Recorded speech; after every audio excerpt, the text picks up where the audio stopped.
Hey guys, I'm back to wrap up this career growing pains kind of mini series in the coaching series. And the last one I wanted to talk about was what I'm calling the anywhere but here pain. So the first pain that I ended up talking about was the what's next pain. So if I can't answer that question, what's next in my career, and all the feelings and the thoughts that come up about that. The second one I talked about was even interesting for me, and it was salary pain.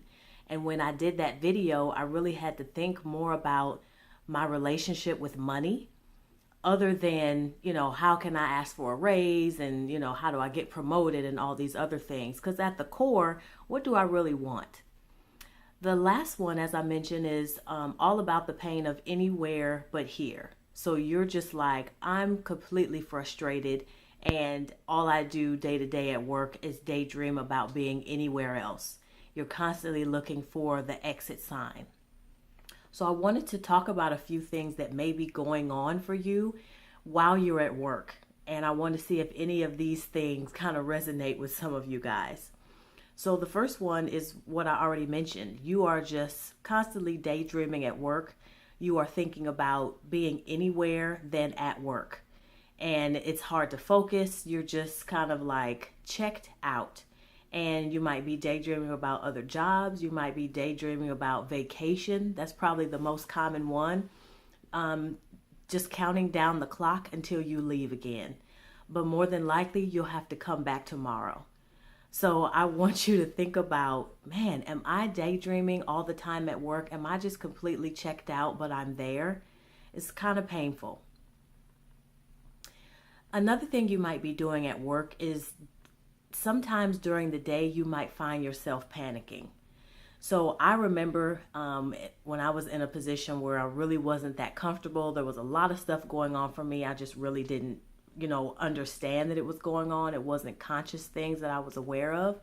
If I would get new assignments, a lot of times I would panic because I'm like, oh my gosh, now they're giving me more work. I'm kind of checked out, but I have to act like I'm checked in. I don't really want to do this work, but I have to do it because I have to keep my job. So there's a little bit of a panic that goes on. And the panic can be caused by, the way you're thinking. It could be caused by more assignments or more work that's piled on when you already don't want to be there. So panic is definitely one of the things that I've experienced kind of sometime during the week, and it's not fun. The other thing you may be doing day to day at work is you are just job searching constantly with no goal or no purpose. You're thinking any job that looks or sounds good, I'm applying and I'm out of here. And it could be you're applying internally or you could be applying externally. So like every other few minutes during the day, you're on a job board site, you're looking and searching for alerts for new jobs that are posted. That could be anything relatable to what you're doing because you're just completely over it. And there's nothing wrong with looking for jobs, but the reason why you don't want to look for jobs when you're in this panic mode is because you're looking for any and everything. And if you do actually get something like that, you'll find that you'll soon be in another panic because you just chose another position out of frustration or out of anxiety or out of fear that you would be stuck in that last job. And you might find that you're in this now cycle that you've job hopped and you're like, okay, this is still not working. So constantly searching for jobs during the day is definitely an indicator that you are just like, I want to be anywhere but here. So some of the feelings you may have, you might feel trapped. You don't really know what to do next. There might be guilt there because you might be paid pretty well. You might be working for a good company and you're just thinking to yourself, why don't I like this? I'm looking at my peers and people that come to work and they look like they like it. And you kind of leaning in like, what is it about them that looks like they like it? Like, why don't I? And that guilt can feel really bad, right? But there's something there. I don't want you to feel bad about it. Just notice it. And it's an indicator. I'm in the wrong place.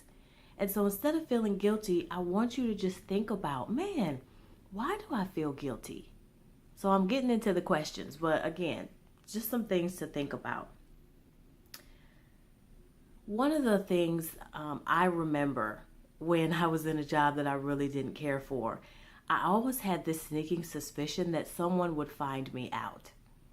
Because if you're really dissatisfied in your job, not everybody, but most people are not verbalizing this, right? All these things are going on because they're internal, they're your thoughts, you're feeling these emotions throughout the day.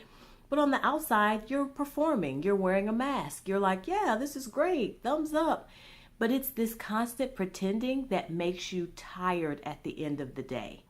And I always felt like somebody's going to know that I don't really like this. Somebody's going to find me out that I've been pretending, and they're going to let me go. Like I'm going to get fired before I get a chance to leave.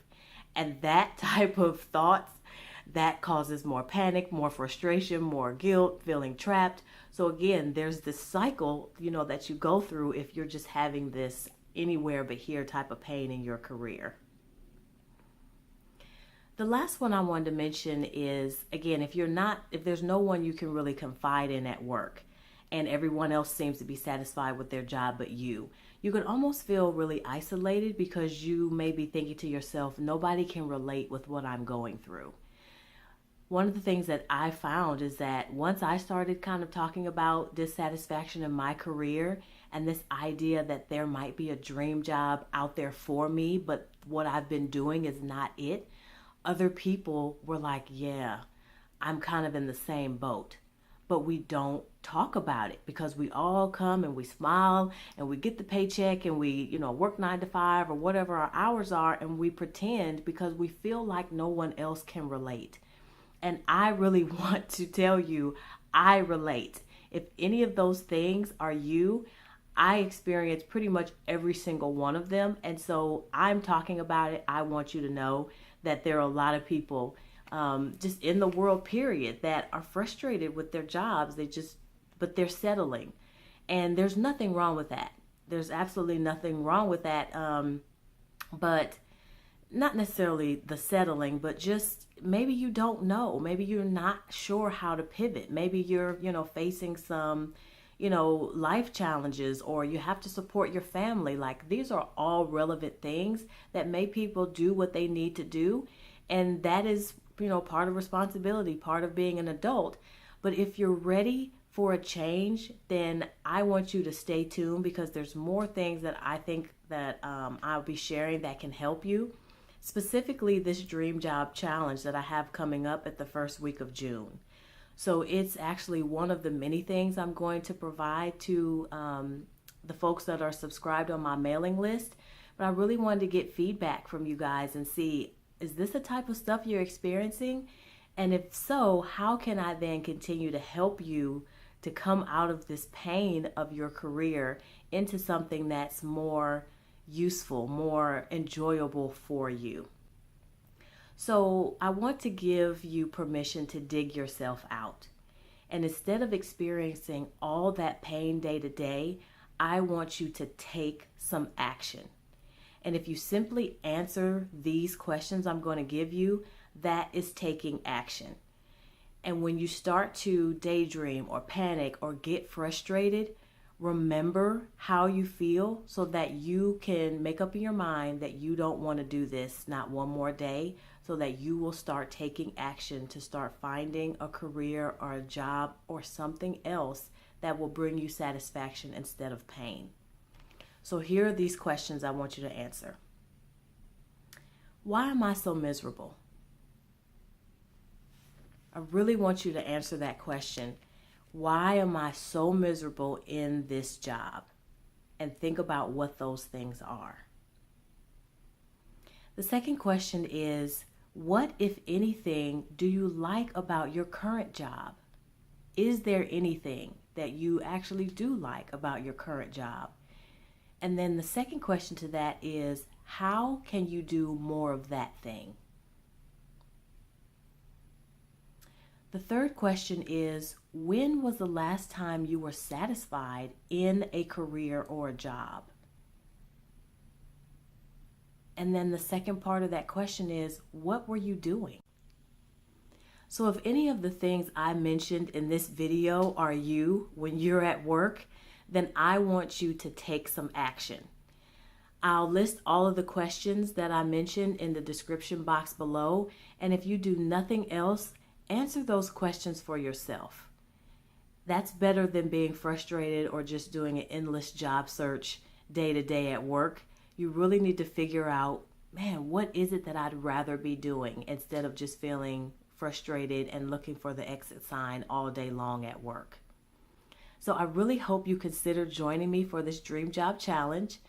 All I need is your email address to join me, and I'm going to be hosting a live webinar at the end of the week so that we can talk about your experience with these activities. I can give you some more help on finding your dream job. You can ask me any questions, and also I can tell you a little bit more about my personal story in my career. So click that link below, bring a friend to join, and I will talk to you soon.